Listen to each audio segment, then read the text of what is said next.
The Alien Question, The History of the Debate and Search for Extraterrestrials, written by Charles River editors, narrated by Elias Anderson. Introduction. The question of man's place in the extended universe has been pondered by every known culture since the beginning of recorded history. Lacking the means to prove otherwise, discussions of an alternative to Earth's solitary existence have remained conceptual.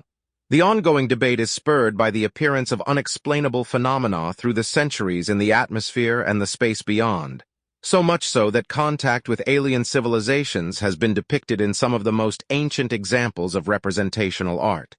In the rock drawings of Valcamonica on Italy's Lombardy plain, tantalizing etchings suggest that ancient man experienced the same type of appearances as those revealed to modern man. These drawings, dating back to 10,000 BCE, serve as the counterpart to the present day's alleged evidence of such contact. In addition to aerial craft, depictions include light-emitting, helmeted human figures carrying unidentifiable artifacts. Such examples are to be found not only in the terrain of the world's landmass, but also in ancient tablets, temples, and vast Western cathedrals.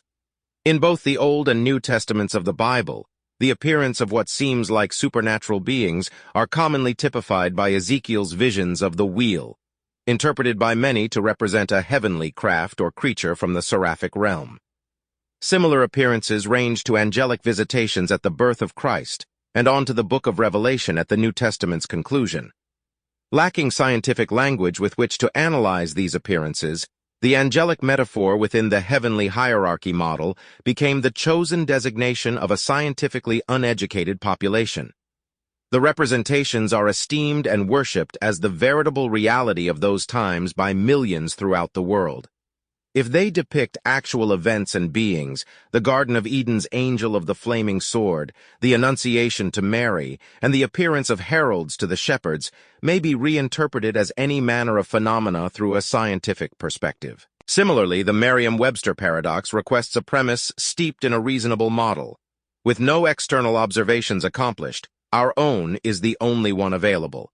Human physiological, technological, and cultural structure may be a shaky platform on which to rely against the vastness of potential galactic worlds.